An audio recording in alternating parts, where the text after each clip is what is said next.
Hope you all are doing well. Thanks for dialing in today to our discussion on Part D. And so, as I mentioned, you're joined today by myself, Josh Slattery, the Executive Vice President here at the Brokerage, and our Regional Sales Director, David Ireland.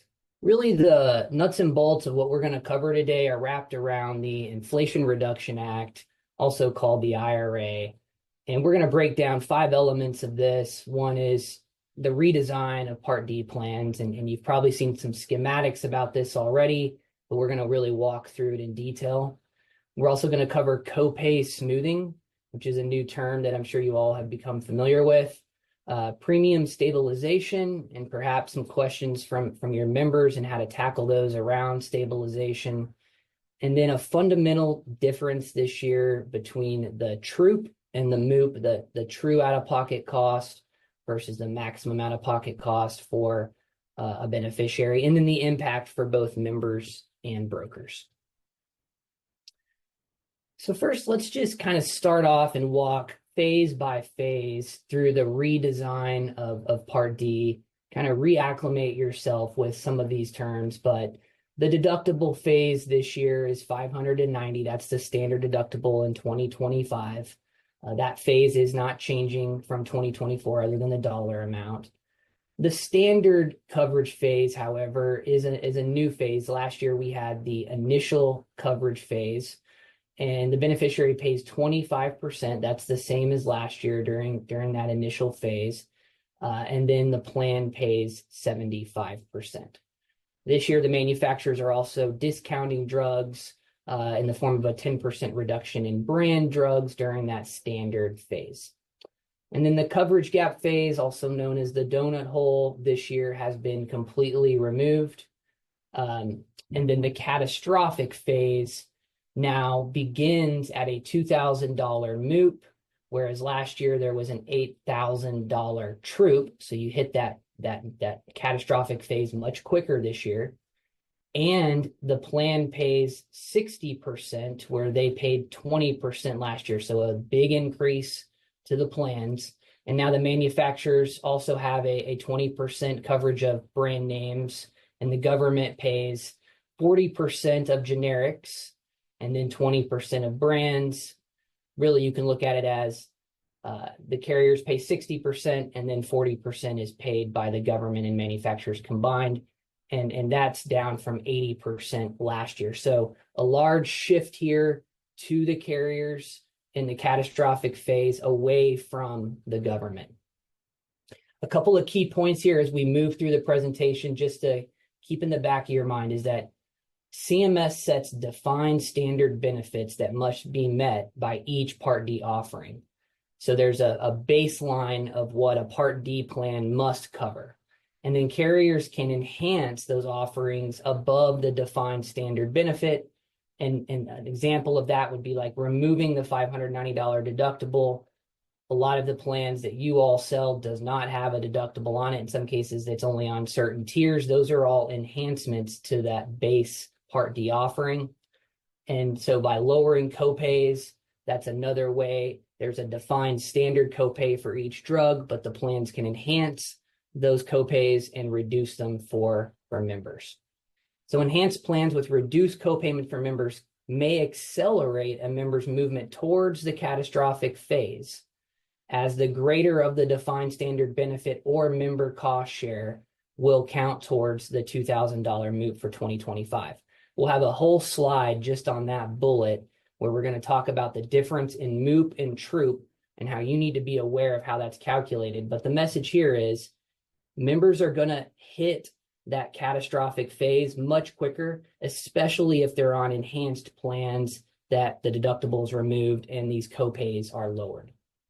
All right, so now let's walk through that one more time with the schematic here that a lot of you have probably seen, but that deductible phase from 2024 to 2025 remain the same. $590 in 2025 is the deductible. The initial coverage phase has now been replaced with the standard coverage phase. The member still pays 25%. And now between the plan and the manufacturers, they cover 75%, but the majority of that is the plan, 65% of it. Last year, we had a coverage gap. That has now been eliminated. Now we move right into that catastrophic phase after hitting a $2,000 max out of pocket, where last year members had to have $8,000 out of their pocket to hit the catastrophic level. And then when we meet that catastrophic level, the carriers are now responsible for 60% versus 20%, and the government pays 40% of generics, 20% of brands, and then there's discounts kicked in on brands from the manufacturers. So the fundamental difference really is here the removal of the coverage gap and the liability shift to the carriers away from the government. Troop versus MOOP. So this is a really important nuance in the IRA that impacts how the pricing of drugs is going to impact the catastrophic level. So the troop, which is now an irrelevant term, but it was calculated by the true out-of-pocket cost of that member. So the deductible they paid, and then whatever their actual cost share was, the copays or coinsurances that they paid throughout the year, and that had to reach $8,000. Now it's based on a MOOP, which is still inclusive of the deductible, but here's the kicker. It's the greater of the defined standard benefit, what CMS deems as the standard copay for that drug, or the actual member cost share. So here's an example. Let's just call this drug Eliquis, was $400 in 2024. Gross drug price, 2025 is the same.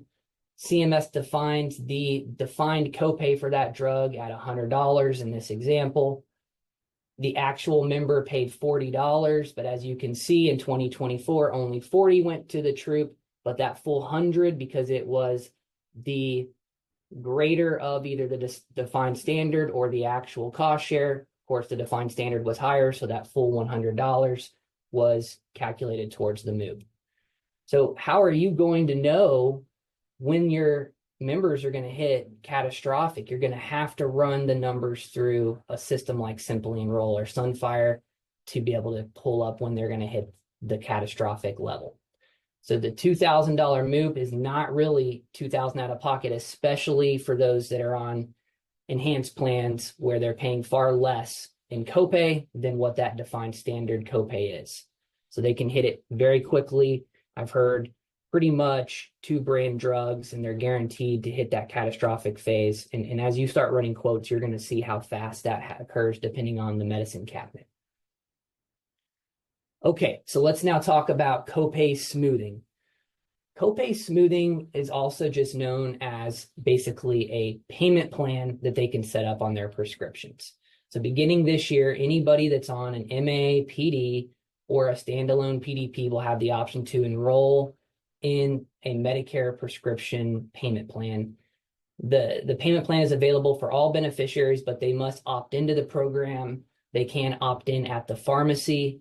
We also know that carriers will be reaching out to members that could benefit from this process. This is clearly going to increase utilization across the board, because this is a mechanism to make sure that no member goes without being able to fill their medication.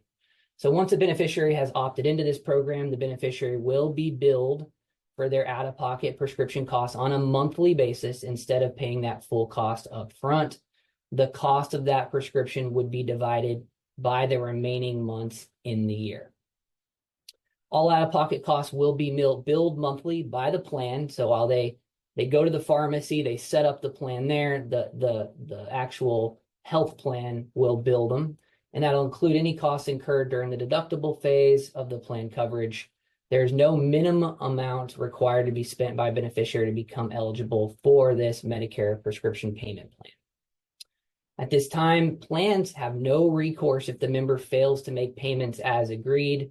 The liability of unrecoverable payments is unknown to the carriers at this time and could present some issues in the future as plans price this in. So essentially, they can set up these payment plans at the pharmacy. The plans are going to facilitate the billing. If the member doesn't pay, it's not like an LEP where they can prevent the member from enrolling into a future plan. This does not impact the member in that way. Here's a couple of examples of copay smoothing. So we feel that this will be highly utilized in the beginning of the year, as we suspect a lot of plans will have a deductible this year. And if members are going in and can't afford that deductible, they would have the option to go through copay smoothing. So let's just say in this example, a member has a $350 deductible and goes to fill Eliquis at $100 copay in January. Let's assume that in this example that Eliquis has a $600 retail cost. The member responsibility would be to meet that initial deductible of $350 on that plan.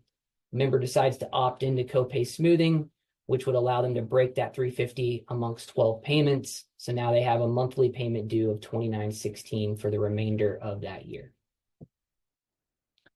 Josh. Yeah.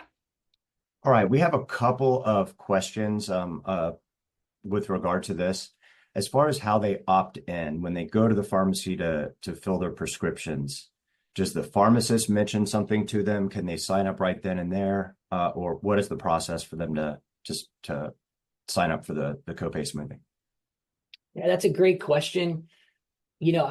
From what we've heard from the carriers at this stage, we're not aware if the pharmacist will promote it. Obviously, these pharmacists are going to know it's available. If they sense that there's a need, I think that they would mention it. The carriers will proactively be reaching out to members.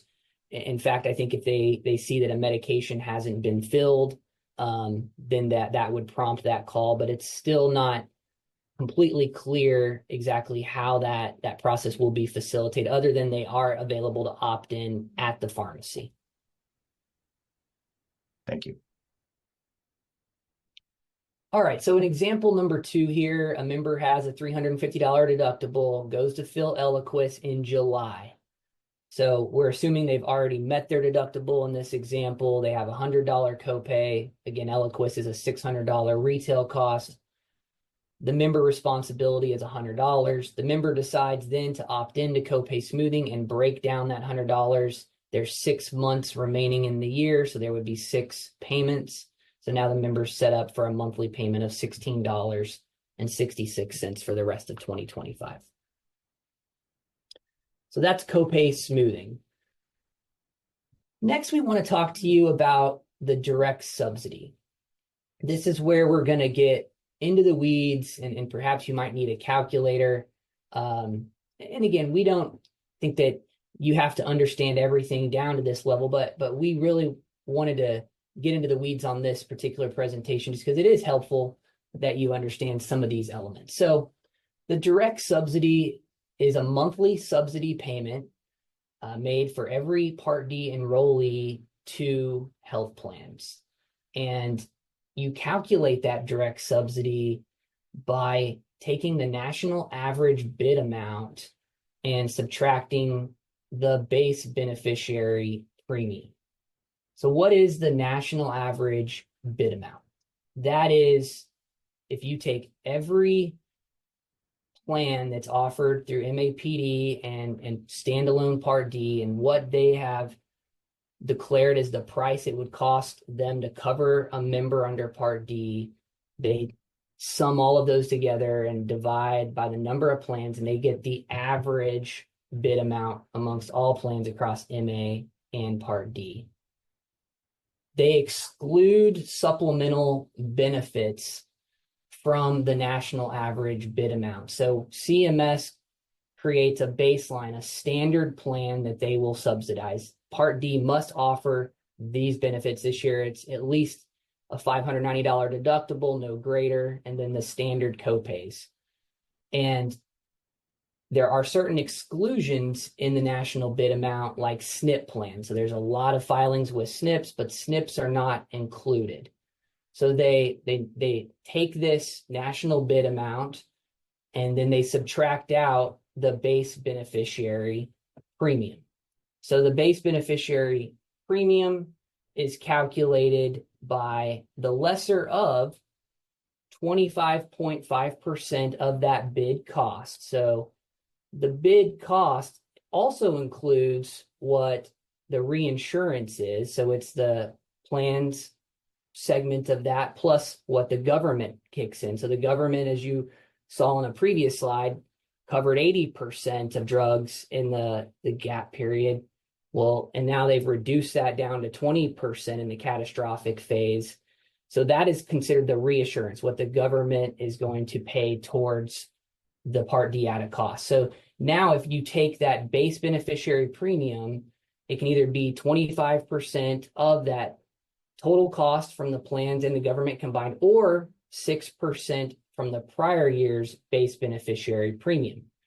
So if you look down below, you can see that the national average bid amount in 2023 was $34.71. So all the plans combined, that's what they said it's going to cost them to run Part D in 2023 on average per member.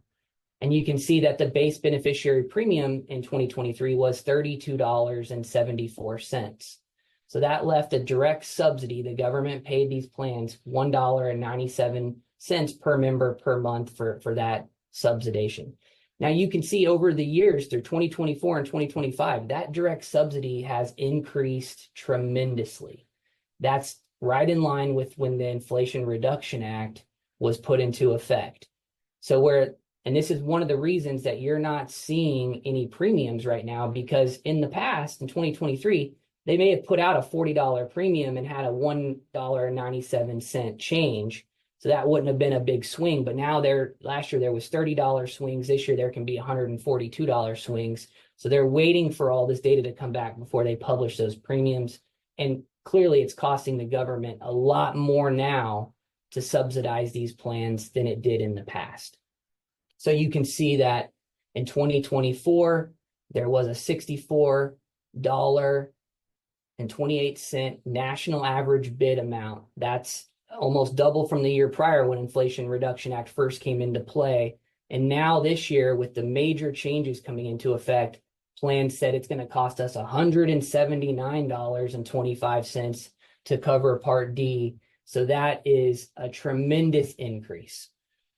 When we look at all the plans that participate under Part D, and so this graph includes Medicare Advantage and standalone Part D, but you can see the carriers that hold the largest books of business are United, Centene, Humana, and CVS. There's a large segment of other in there as well, but those are the big players that are being impacted by these changes for 2025. All right, so when we look at premium stabilization, and there's a lot in the market where beneficiaries are aware now of no more than a 6% increase. So common knowledge would say, well, if your Part D premium can't increase more than 6%, then there shouldn't be big adjustments. And we're going to tell you why that's not the case. And it's because it's only that base beneficiary premium that cannot increase more than 6%. It's only one variable in the equation. We just covered the direct subsidy. That's that monthly payment from CMS to cover Part D costs. We learned that it was calculated by taking the national bid and subtracting that base beneficiary premium, the component that can only go up 6%. And then the member premium is then calculated by the bid, the cost of that specific plan, minus that direct subsidy. And we knew that in 2024, that plans bid on average $64.28 to cover a Part D member. Now, the base beneficiary premium, again, that's either the lesser of 25.5% of that total cost, the government's cost plus the plan's cost combined, or 6% of the prior year. So 6% increase was the lesser of the two for 2024, which was $34.70. So they took the bid nationally minus that base beneficiary premium, and there was a direct subsidy of $29.58. So again, the national average bid for 2025 shot up to $179.45 this year, up from $64.28. And then the base beneficiary premium this year was 6% greater than it was last year. So the BBP was at $36.79, which gave us in 2025 a direct subsidy of $142.67. up from $29.58 last year, a huge increase. And don't think that CMS didn't hit the panic button when they saw all of these premiums being submitted. And that's why they came out with a demonstration project. And we're going to talk about that here in a minute. Okay. I'd like to just remind everybody that we are giving you a whole lot of information here. We're going to dumb it down to where you're going to be able to leave knowing what you need to know. But if you just want to really get granular and see how all of this is calculated, that's what this is. But nobody panic. There's not going to be a test on this. It's just, we're just getting really deep for those who want to see how all of this actually works. Yeah, this is a Part D, 202. It's definitely not an intro class, but we want you to know the specifics if that interests you. But this will, I think, help break it down a little bit better. And this is where you might need your calculator. But let's just assume in 2024 that there was only two plans in existence. And there was a plan 1 and a plan 2. There was one, we'll call this a preferred, and a 2 an enhanced. And the carriers bid $60 for plan 1, $69 for plan 2. That averaged out at $64. So this would have been the average bid amount. And then the government kicks in their portion, the reinsurance, to cover their cost share in the gap and in the catastrophic level in 2024. And so they submitted $88 and $92 for plan 1 and 2 with an average of 90. So here you get 154 was that total cost between the government and the plan. And then we calculated 25.5% of that, which was $39.35. So the direct subsidy, if the IRA didn't exist, would have been the bid amount minus the BBP, which would have got us $24.65. But the government came in and said, hold on, we have the Inflation Reduction Act in place. There's only a 6% cap on BBP.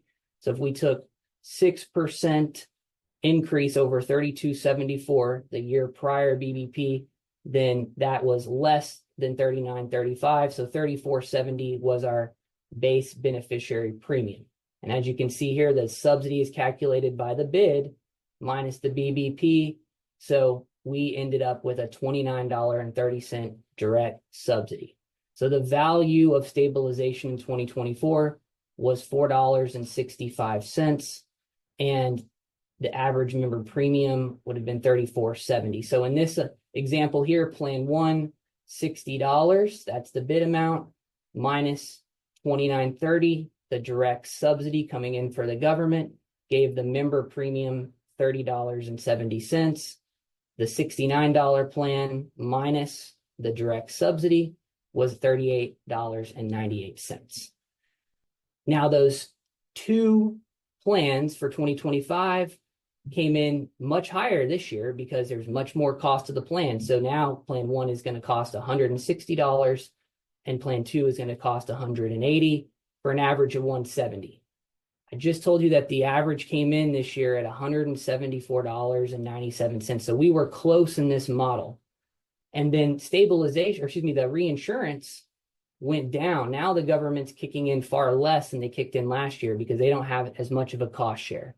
So the reinsurance went down, but the total cost on average for the Part D member was $210 this year compared to $154 last year. And then if we calculate 25.5% of that, you get $53.66. So without the IRA, we would have had a direct subsidy of $116, far greater than last year. But because there's a 6% cap on just that base beneficiary premium, we take a 6% increase of $34.70. That's less than $53.66. So that will become our base beneficiary premium. We calculate the direct subsidy by subtracting the base beneficiary premium from the bid amount. So now we have a direct subsidy of $133.21. This is just an example. Showed you earlier that it actually came in at $142. So we were close. But in this example, you want to be able to determine how did we calculate premium? Well, we took the bid amount, 160, minus 133.21, what the government was kicking in as a subsidy, and plan 1 was $26.79. Plan 2, 180 minus 133.21, the premium ended up $46.79. So what happened here?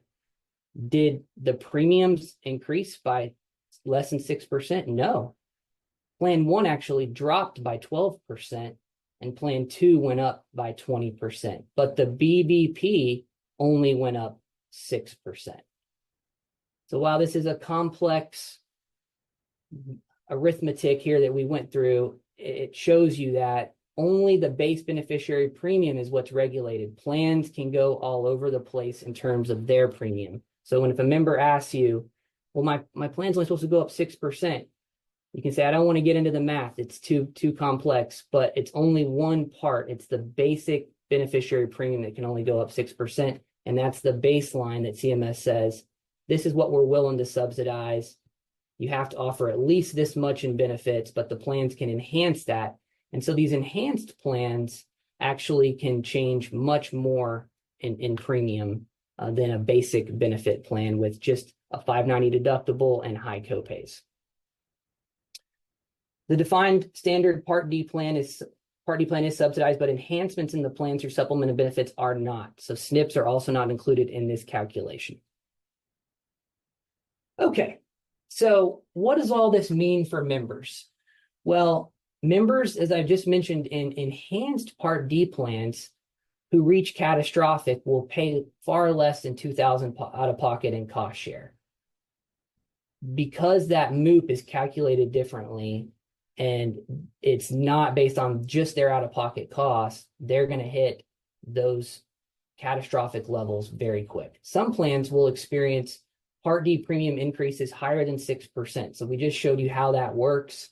A lot of plans are going to spike much more than 6%, but some could also go down. Some plans may choose to minimally enhance Part D benefits to mitigate the premium increase. So some plans may say, we don't want to offer a whole lot beyond what Part D is willing to subsidize because it's going to push premiums up too high. Members will hit the catastrophic phase much quicker than last year if their medication profile stayed the same or increased. So where they had to hit 8,000 true out of pocket to hit the catastrophic phase last year, they can hit that much quicker this year. Utilization will increase on Part D, and on average, beneficiaries that are high utilizers will experience savings, while low utilizers will see increased cost. So those that take a lot of drugs, they hit that gap quick, they're gonna see less money out of pocket. But those that don't could see higher copays, higher deductibles, higher premiums. Continuing on, Medicare beneficiaries on standalone Part D plans should expect an increase in their Part D premium for 2025. Now, we're going to talk in a minute about stabilization and how that might not be as impactful as we thought when it comes to increases in premiums. But upon receiving an ANOC letter, a larger than normal percentage of members are going to want to review their Part D options or may consider switching to an MAPD if those Part D premiums go too high. There are likely to be formulary adjustments and fewer enhanced benefits as a response to these changes. It will be important for brokers to review with beneficiaries the prescription drugs they currently take and make sure you identify the best plan to cover those needs. There's likely going to be fewer options in the market for consumers to choose from. We've already heard of several carriers that are consolidating their Part D plan options, and some are exiting Part D altogether. For example, Aetna is going to have only one plan this year. They're going to consolidate all their Part D into one, and they're not going to pay a commission on it. WellCare has announced they will not pay a commission this year. We've heard of Mutual of Omaha and ClearSpring completely exiting the space of Part D. Care & Care is out of the Medicare Advantage space. So is Blue Cross of Kansas City. So we're already seeing a lot of response from this, and there's more to come, likely more non-commissionable plans, likely more consolidation in plan options. There's going to be a lot of shopping and switching into MAPD. However, some of these MAPD plans are also going to downgrade MA benefits to offset these increases in Part D costs. Furthermore, Medicare beneficiaries with a supplement will likely experience a premium increase to their Medicare supplement in addition to an increase in their Part D premium. It's going to be important for brokers to review all of their options and find the best fit for their beneficiaries' specific needs. And then how about for you all? What's the impact for you? Well, carriers have released information indicating that there may be a consolidation of prescription drug plans for 2025, potentially resulting in fewer Part D offerings for members. And as I just mentioned, plan terminations and members being crosswalked into new products. So some of the members you had on perhaps a basic plan now being moved into more of an enhanced plan. So a lot of just reviews and making sure that if that did impact your members, that you're moving them to a different Part D offering or Medicare Advantage plan. Some have even indicated there'll be non-commissionable plans. I just told you about Aetna and WellCare. I will say Cigna has said they will pay a commission. United has said they will pay a commission. Humana has signaled that they will pay a commission. So there will be commissionable Part Ds out there, but there's going to be far less of them. Brokers may spend more time with members than in years past. Have a plan to conduct your reviews with your members early in the season, because there's going to be a lot of shopping out there and you want to have time to capture new growth. You're going to need to rely on a system like Simply Enroll this year to calculate MOOP, because it's now defined standard copays that determine when they hit the MOOP, and that's not common knowledge. So you want to run those numbers and understand when they're going to hit that catastrophic level. Be careful with prescription drug exclusions if you're using discount programs or out-of-country mail services like going to Canada. Those are still great services, but be careful, because if you pull a drug out of the equation, perhaps they would have hit the the coverage catastrophic phase much earlier if that drug would have been included and paid for it under their Part D program. So just be careful and make sure you do your homework and run the numbers with your clients. Part D premiums to be released by carriers later than usual. So expect premiums to be released mid to late August due to the rebate, and then also the stabilization demonstration project that I'm going to mention here in a minute that could create another little bit of a delay for carriers as they determine if they're going to be participating in that or not. Josh, Okay. let's go ahead and address a couple of questions. We're getting a lot of the same ones specifically around commissionable, or rather non-commissionable plans. So as far as we know, WellCare has indicated that renewals will continue. Later on in August and maybe even early September, when the plans actually release the premiums and the details, they will all be clear about what plans are commissionable, what plans are not, how the renewals are going to work. But as far as we've heard so far, a plan going non-commissionable will continue to pay renewal commissions. As far as non-commissionable plans showing up on Simply Enroll, that is to be determined. They're working through that right now. As you can imagine, there's a lot of pivoting that they're having to do in their algorithms to adjust for the change from Troop to MOOP, so on and so forth. We have suggested that they do show non-commissionable plans, but making it clear that it is non-commissionable and without the ability to enroll in it, just so you can see. But more info to come as we get more information from Sunfire about that.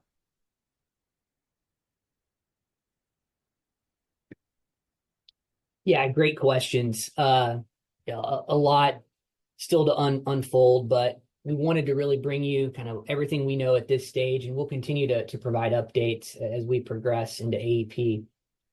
So one of the latest developments here is this voluntary Part D premium stabilization demonstration.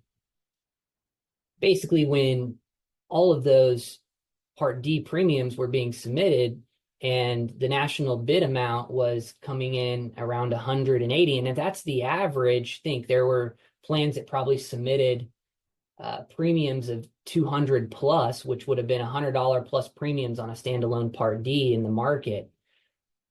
With that type of sticker shock, they had to address it. So the answer was a demonstration project to just put more subsidies essentially into the market to help keep premiums down. So CMS conducted a voluntary demonstration to test whether additional premium stabilization and revised risk corridors for standalone PDPs increase the efficiency and economy of services under Part D as benefit improvements and changes to plan liability under the IRA take effect. So this is plans can choose to participate or not.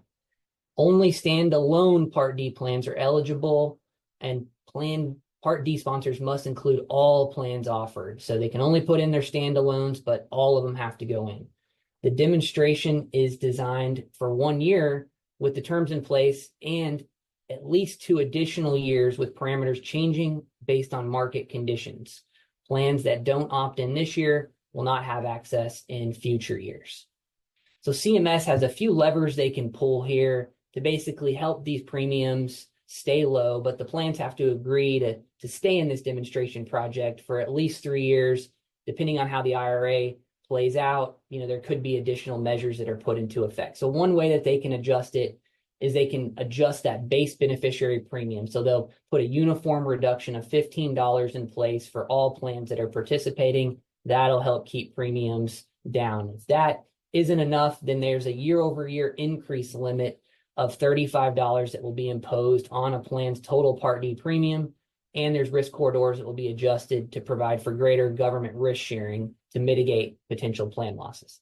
Essentially, Uncle Sam can throw more money at Part D to keep these premiums low and impose no greater than a $35 increase year over year in a plan's premium if they opt into this. This could provide premium relief to plans that opt in. Plans have until yesterday to confirm participation. So that's why there could be even further delays in premiums. This could eliminate some of that sticker shock.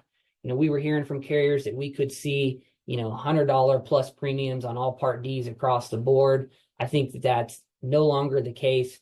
Some plans could decide not to opt into this. Again, if you're the lowest premium out there this year, you could attract all these high utilizers and still be subject to the catastrophic phase dropping and all that liability of the plans. So I think they're carefully weighing their options here to make sure that they don't have the cheapest plan on the street and end up with a lot of potential losses on this product moving forward.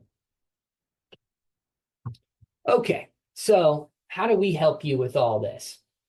And I'm going to talk about this on another webinar, but just to sort of peek behind the curtains here, we are going to roll out a retention program that all of our agents can participate in. We'll essentially be mailing everyone's book of business up to 1,000 pieces. As long as you have 4 contracts with us, we pay for the cost.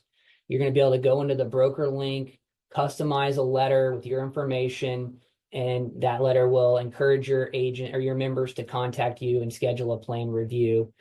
So more to come on that, but there's going to be some customizable features of that letter. We'll let you upload your own letter. There'll be a personalized envelope so that we get a high open rate on this piece. And then in addition to that, through Sunfire, which we call Simply Enroll, and our Medicare Pro CRM, we're going to have a link that existing members can be sent to update their drugs, doctors, and pharmacy information, along with collecting a scope of appointment so that you can efficiently update your members' drug profiles. So through Sunfire, you have an individual link that you'll be able to just copy and paste or put a QR code or text to all your members. If they're currently in your Sunfire platform, then their drugs will update. If they're not, then there'll be a new member that will show up on your dashboard. And if you have Medicare Pro CRM, we'll have some similar functionality there. Again, we'll go more into the weeds on this on Thursday and give you some examples of how to utilize this program. We will be mailing all through the month of September, and you'll be able to upload your member file, and we'll get it out and in the mailboxes before 10/1 is the goal. Also, just to remind you that as a result of the stay that took place on the final rule, the proposed guidelines around MA and Part D broker compensation changed. So the proposed is on top, the final is on bottom. So this year it's initial on a Part D standalone 109, renewal 55, and then the initial year for Medicare Advantage nationally with 626 with a renewal of 313. Just a quick note on that. I do think that there's more compensation changes ahead. CMS has said they're going to issue the new proposed rule in September versus November this year. Obviously, the election has a lot to do with how that rolls out, but I do think that there's still a lot of dialogue in the future around broker compensation. And also, just while we have you, wanted to highlight some of the changes with SEPs, specifically around Part D. Now if you're dually eligible, you can return to just a standalone Part D any month of the year. So that was one change this year. And then the monthly SEP for dual eligibles is now only available for those with fully integrated Medicaid. So they have to have dual eligible integrated Medicaid contracts in that area for a monthly SEP.